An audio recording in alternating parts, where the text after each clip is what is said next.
Hi, everyone. This is Daniel Folco, Nita M. Stein-Treber Curator at the Washington County Museum of Fine Arts in Hagerstown, Maryland. And it's my distinct pleasure to welcome you back to a new edition of the Curator's Den.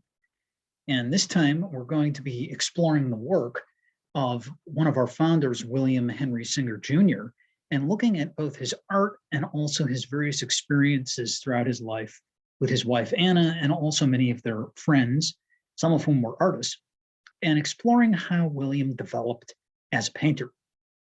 And the impetus for organizing this program tonight stems from the occasion of our 90th birthday or anniversary celebration.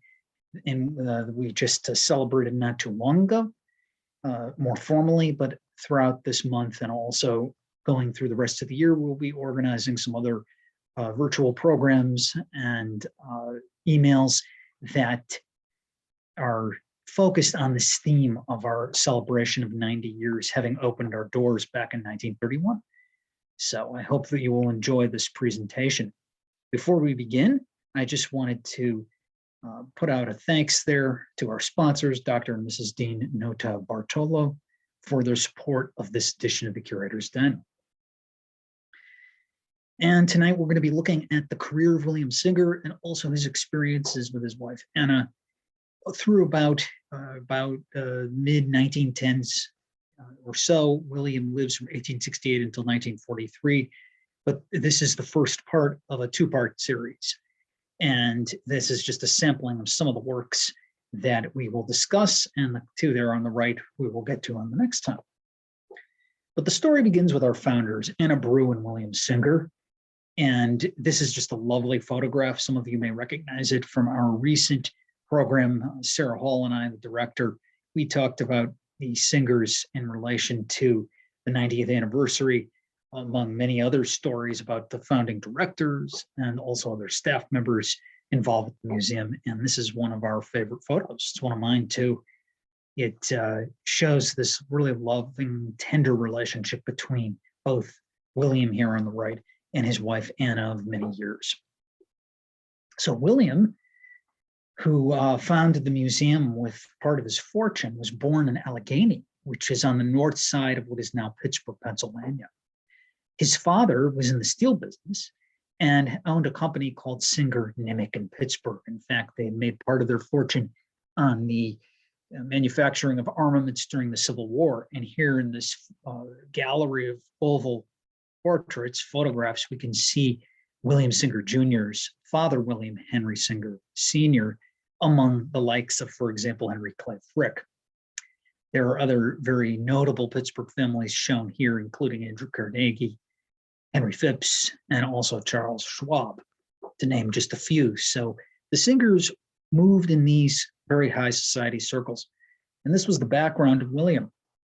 But what's quite interesting was that even though his dad was in the steel business, William came from a family that enjoyed the visual arts very much. For example, his mother, Hester Hartensinger, encouraged his artistic pursuits.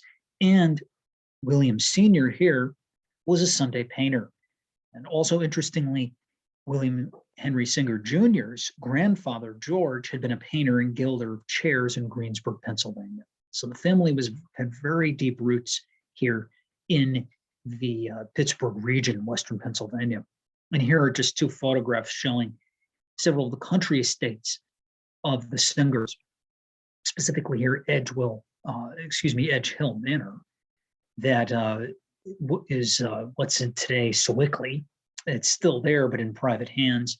So very grand residences intended for people like the Singers to escape from the pollution of the city and to make their way out to the countryside during the summer. You also have places like Hillcrest, which actually was given as a gift by William Jr.'s father, William Sr., to him and Anna. Not long after they got married, it was a place where William could retreat during the summers and enjoy painting out there in the Pennsylvania countryside. This over here is a cup that was given by Henry Clay Frick to the Singers as a wedding gift.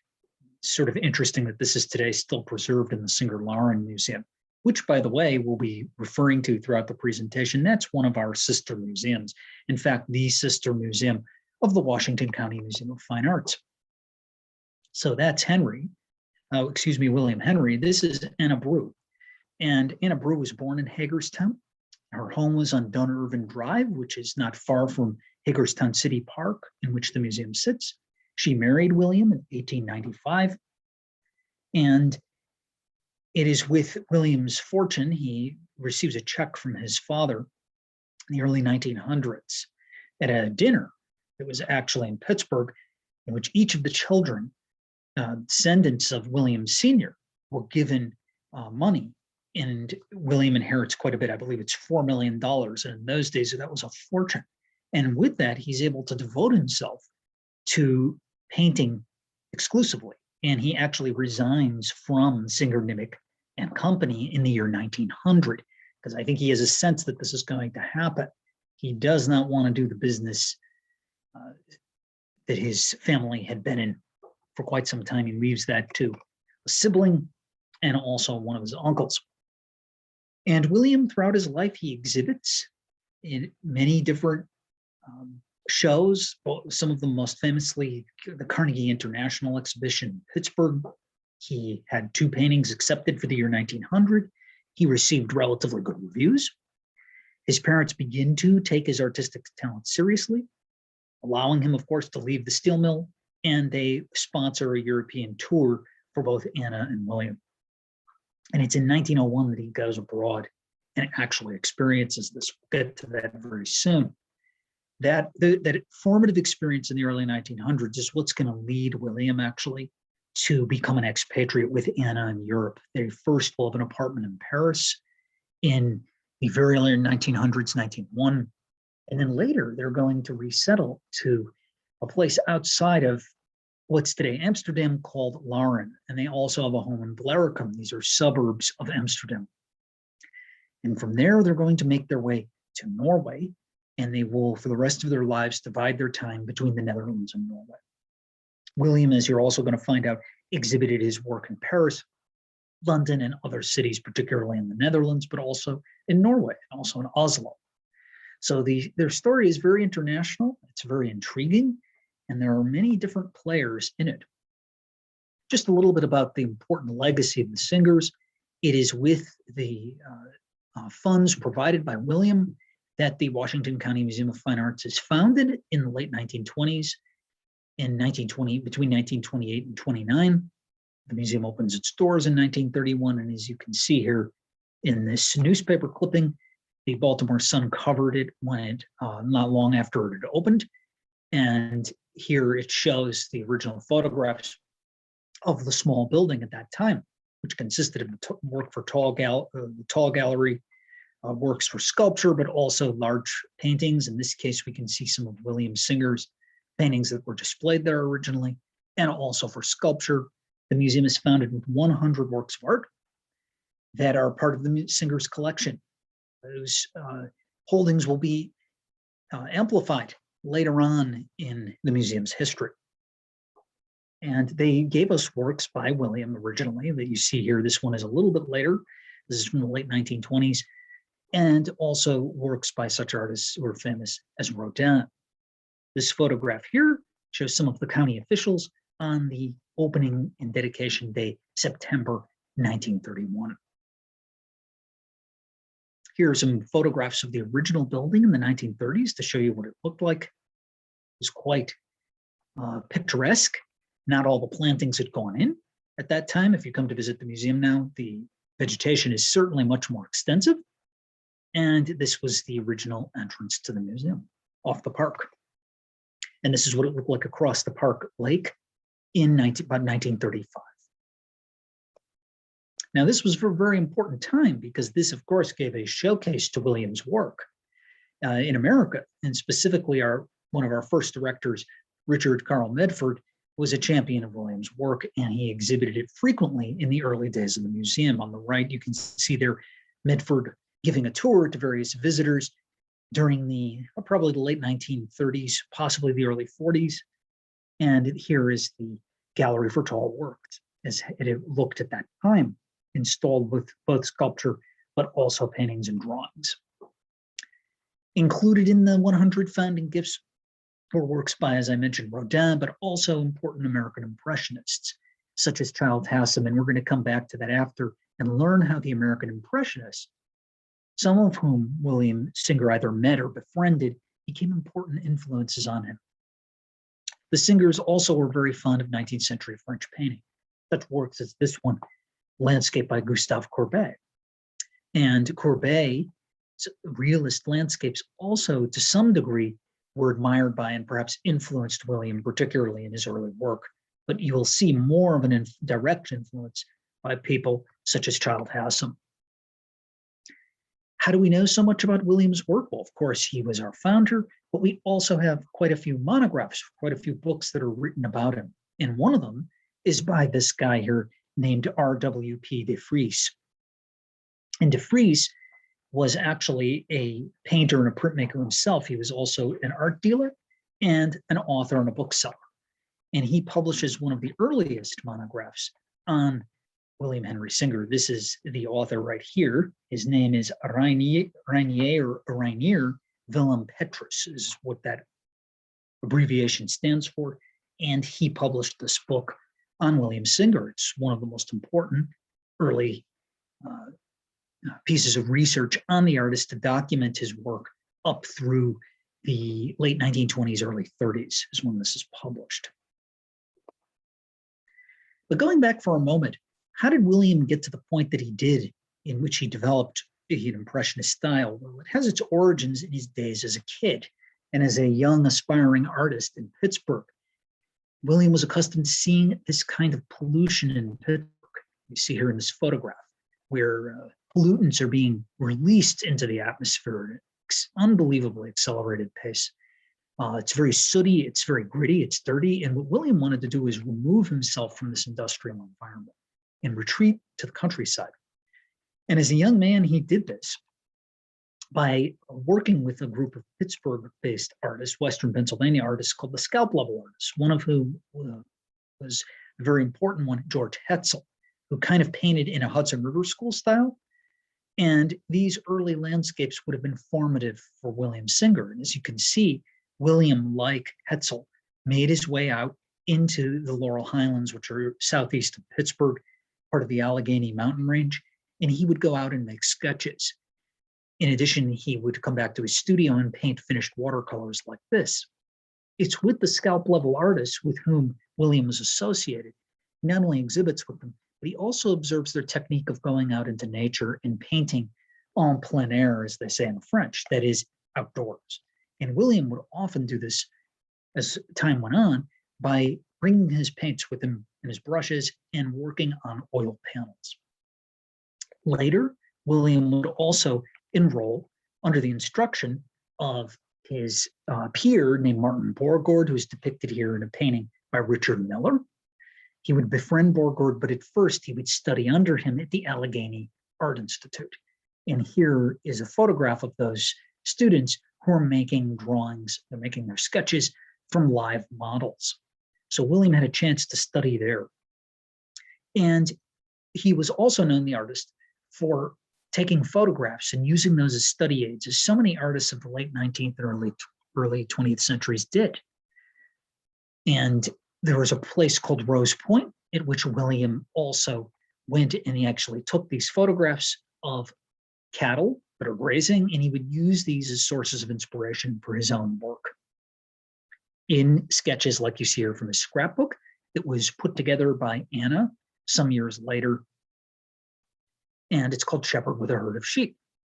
I should mention that this collection, the West Norway Museum of Decorative Arts in Bergen, is where the Singer's collection ended up going, part of it anyway, in later years. And we'll talk a little bit about Norway more later. But this is the origin of William Henry Singer's art. He did things like The Forest Edge as well, another watercolor from the scrapbook, July 4, 1897, in which there you can detect some of the influence of those Scalp Level artists, including people like Alfred Brand Wall. Here is his Shepherd and his Herd from 1900 that's in the Westmoreland Museum of American Art.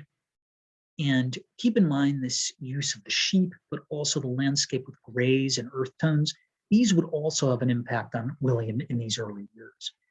But he wasn't just limited when he was an aspiring artist to the landscape. He did do still lifes, a few drawings, as we're going to see, such as here, still life with counters, in which he is emulating artists like John Frederick Peto, A Pleasure for Gentlemen, shown down below here. William was sort of experimenting with the different genres of art and trying to figure out which one of those appealed to him the most. It turned out to be the landscape. Of critical importance for William also was the landscape of the Barbizon artists. Very importantly, Charles-François d'Aubigny, and also, for example, Théodore Rousseau. The one on the right is in the museum collection, and the one on the left is in the Yale University Art Gallery. It's the application of those earth tone pigments. It's the realistic or realist landscape, in this instance, depicted by d'Aubigny as he intends us to see it, which was one of the goals of the Barbizon artists, was to show us how the landscape actually looked. It's not really fully idealized in the way that artists like George Hetzel or others associated with the Hudson River School created their pictures. These are much more down to earth.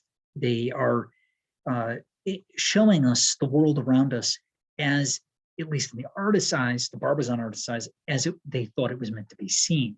The same thing is going on here for Rousseau with the landscape near Fontainebleau, in which he would often depict peasants on the edge of this famous French forest, often gathering sticks and other materials and showing us the condition, the circumstances of those peasants. So that was another important influence for William Singer.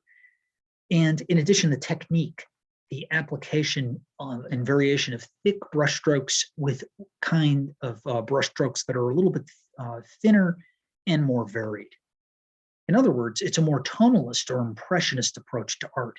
And that's what's going to become a defining aspect of Singer's art as time goes on.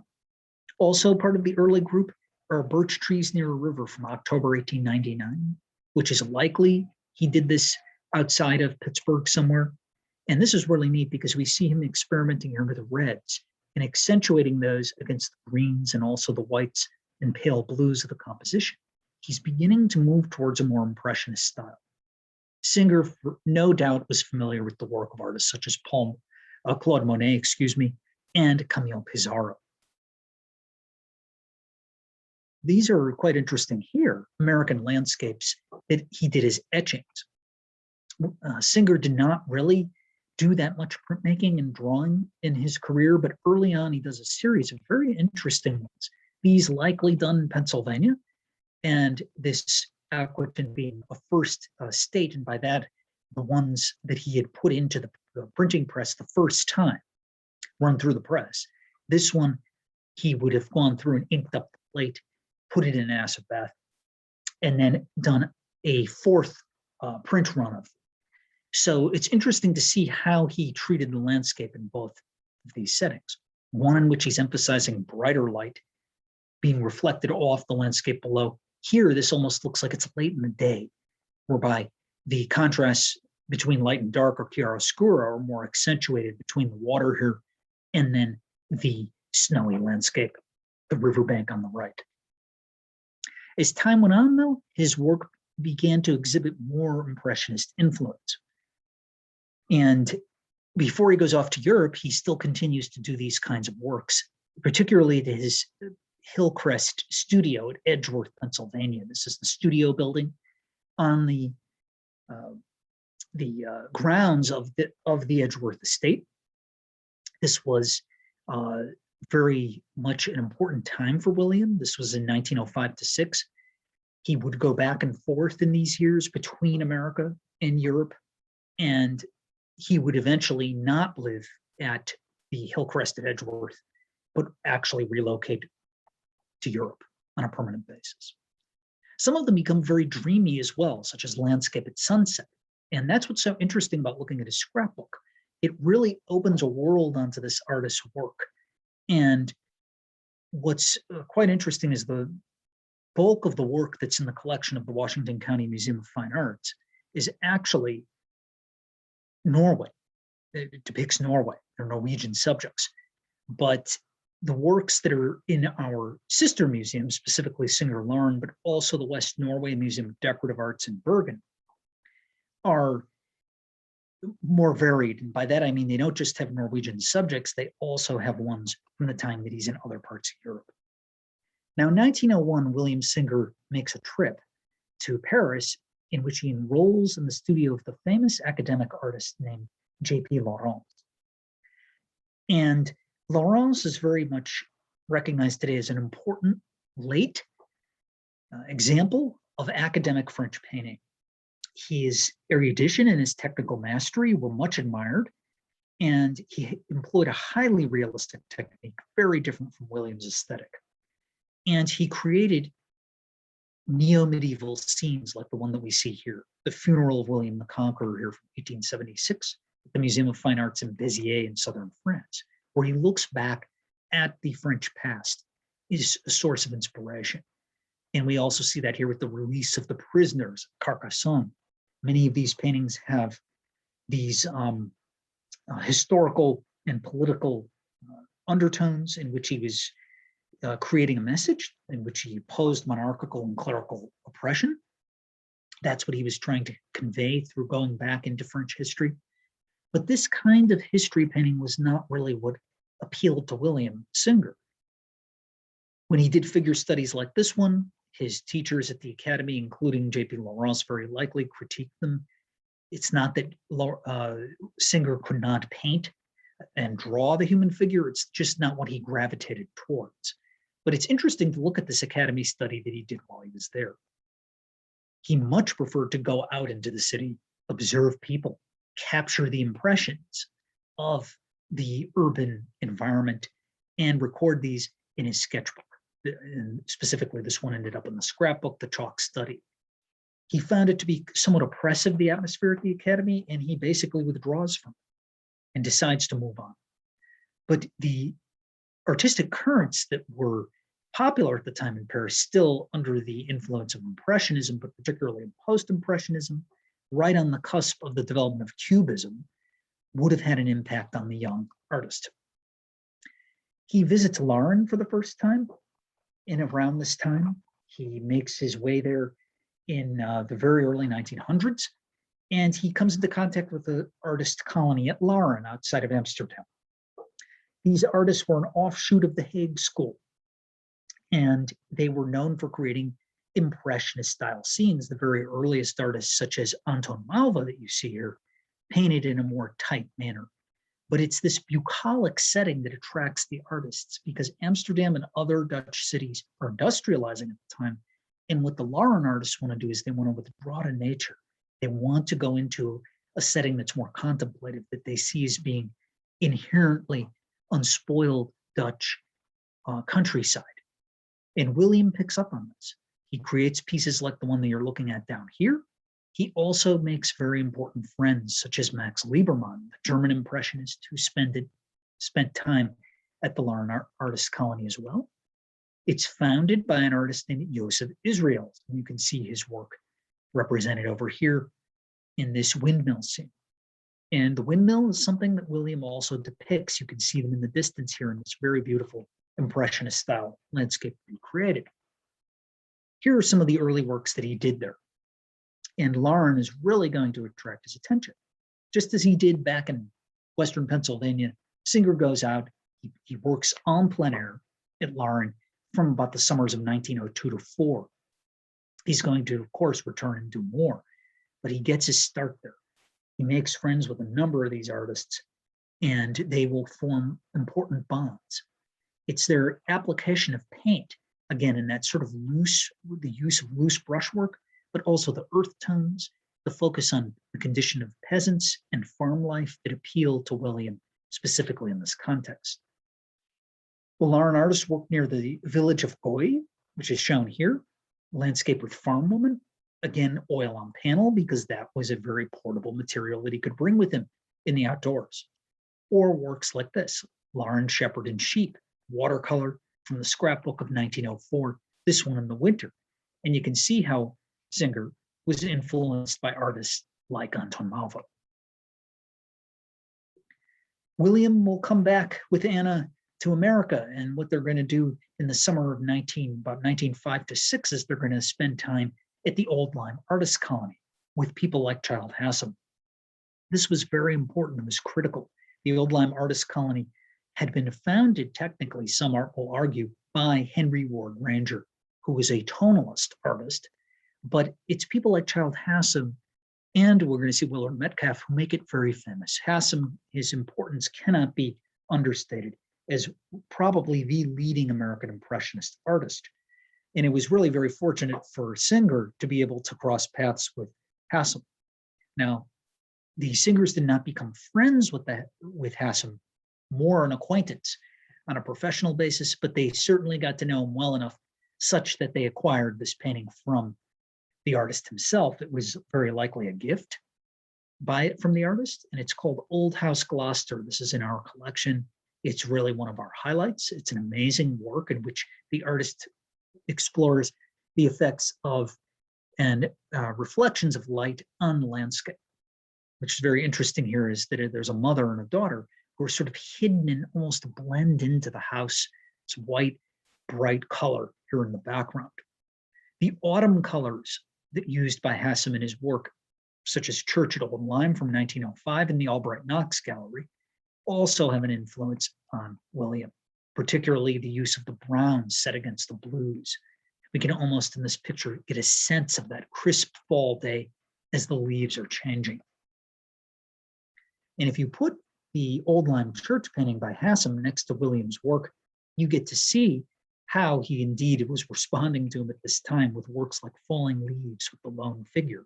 And I might add the use of the lone figure, it almost has an echo of the Barbizon artists such as Théodore Rousseau or Daubigny.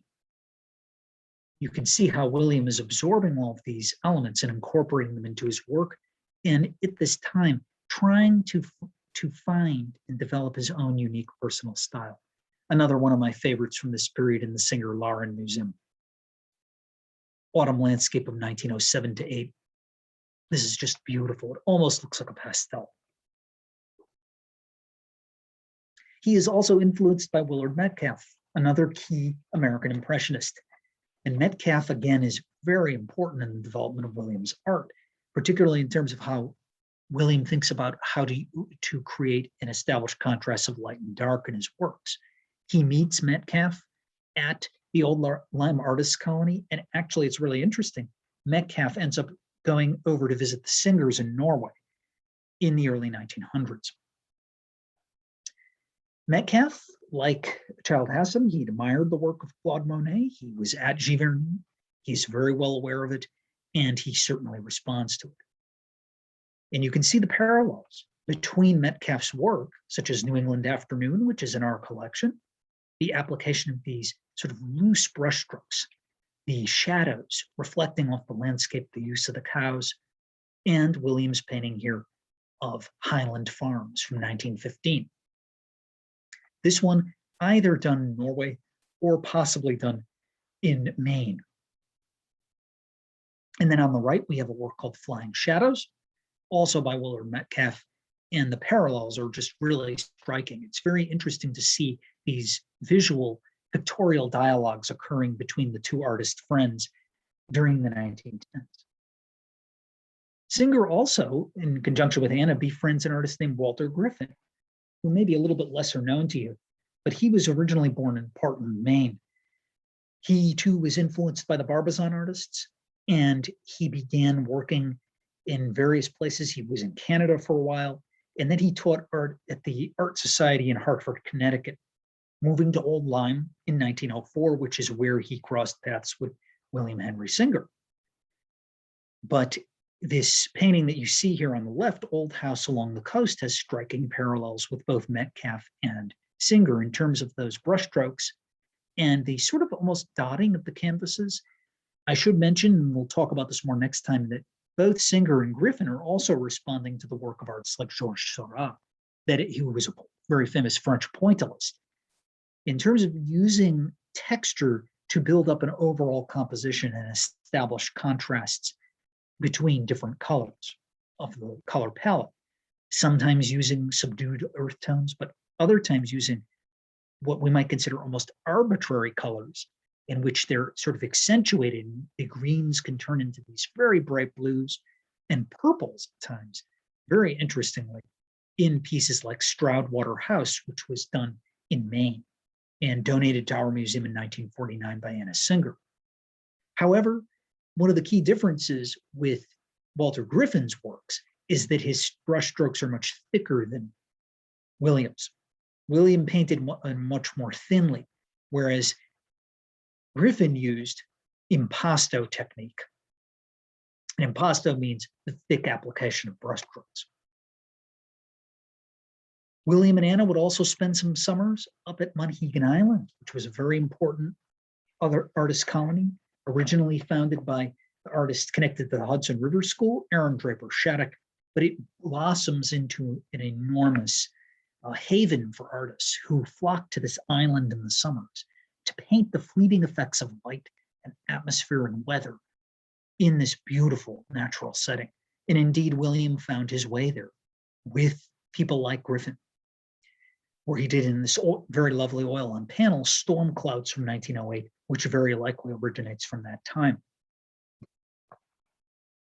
So multiple sources of inspiration for Singer, all the way from Old Lyme across the Atlantic to Lauren, and then also, as we're going to see, in Norway.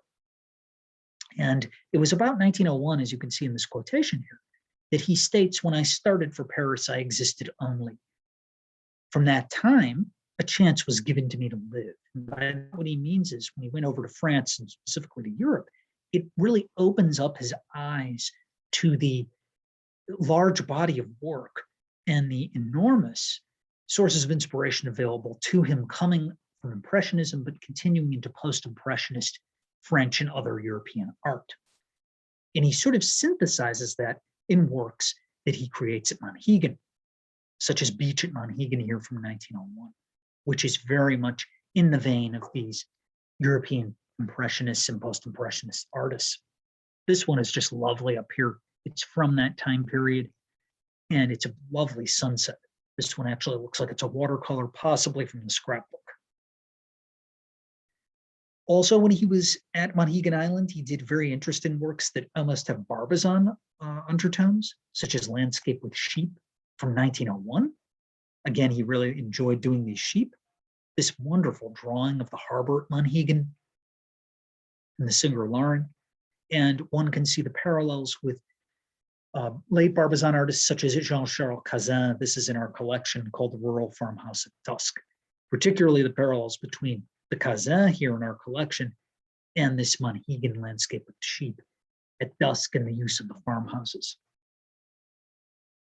The use of the sheep, we see also some connections not only with Anton Malva, but Alfred Bryan Wall, the scalp level artist. William synthesizes those in his work Heath near the Tafelberg, Blaricum, which was near his home outside of Amsterdam.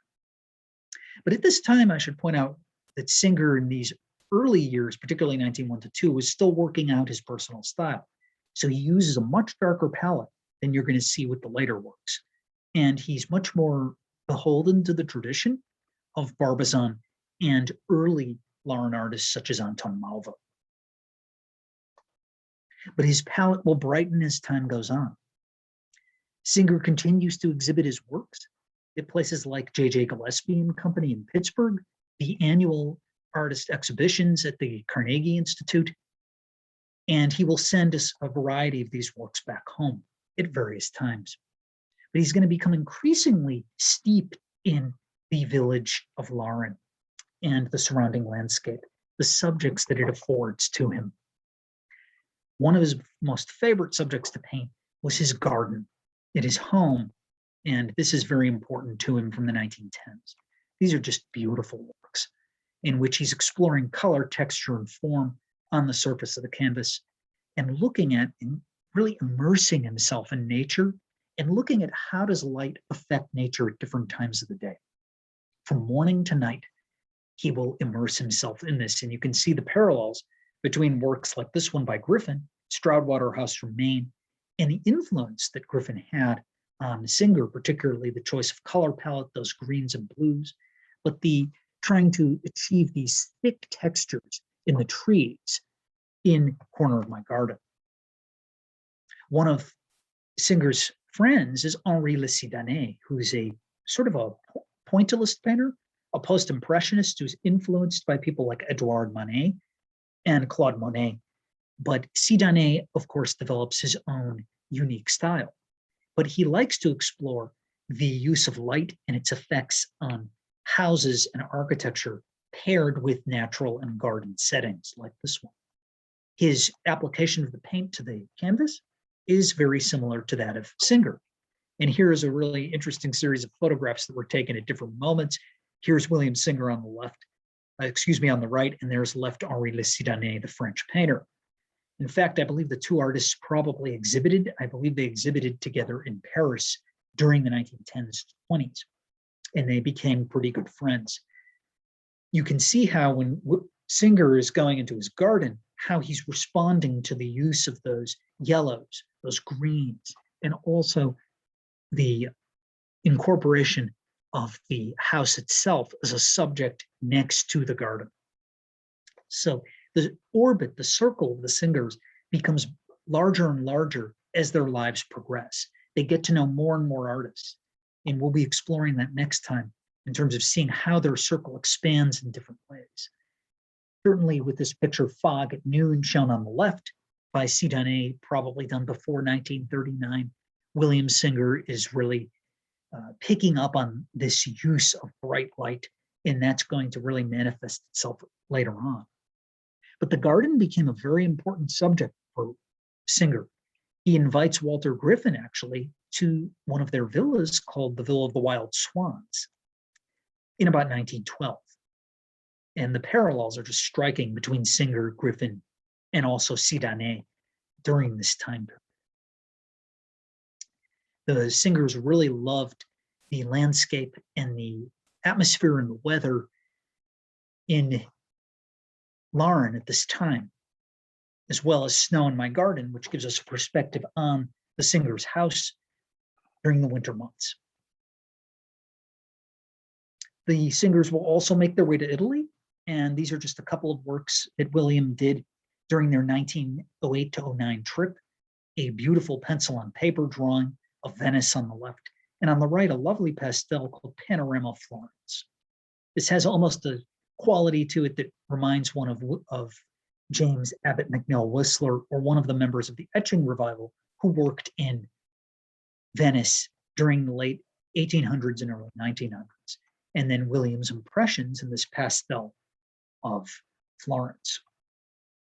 But it is Norway with which William is going to really fall in love. And he is going to visit there around 1905, and he's going to become absolutely enraptured by its beauty. So much so that the Singers are going to acquire a second home there that they call Dalheim. And that's their house, located at Dalheim near the village of Olden. They will also occupy and build a cabin in another part of the country, and he's going to move around there. He begins by painting scenes outside of Oslo, such as Zandvik River from 1905, here depicting the rapids. And he'll depict it on several occasions, but you can see how his brushwork is becoming looser at this time. It's changing and it's evolving. And to sort of situate you with where exactly they were, here's Olden, and there's Bergen, which is the closest largest city in Western Norway. So the Singers are going to discover this after having vacation. And they're going to make their way up into the central part of the country where they're going to do excursions, and William is going to paint en plein air. Here's a view of his house studio that is located still today near Olden. He is also going to spend time in a place called Tydal, which is further east, almost going towards the Swedish border. And early in his career, he produces a number of paintings from the Tydal. These just give you a sense of what he was doing in the Tydal in these early years in Norway. Just lovely. The Singers, as I mentioned, they build themselves a cabin, and William will withdraw there. At first doing these lovely sketches that he's going to incorporate into more finished compositions in his studio. and works like Winter's Stream in Norway from 1911, The Waterfall at Gulpen, and then A Brook in Norway. So what Singer is going to do is he's actually going to exhibit some of these works beginning in about 1915 at a place called the City Club in New York City, and then also at the San Francisco Pan American Exhibition, at which he's awarded a silver medal. So it's at this time with these exhibitions that Singer really begins to establish himself formally as an artist. And he's going to pick out the subjects that will appeal to him the most. The contrast between rivers and water and the mountains and the fjords of Norway. And they're going to become subjects unto themselves as time goes on. This gives you a sense of some of the works that he's doing and in the direction in which he's moving. This is a very interesting pairing of both Willard Metcalf painting the Salmon River and A Summer Evening here by William Singer, possibly from the same time at which Metcalf visited him over in Norway. It's not exactly clear from the two of them, but that is indeed a possibility. And I invite you to join me next time. Thank you for coming along on this journey today, as we will continue to explore the work in part 2 of William Henry Singer, looking at his works from about the mid-1910s all the way until his death in 1943. Thank you very much, and I look forward to seeing you next time. Take care now, and bye.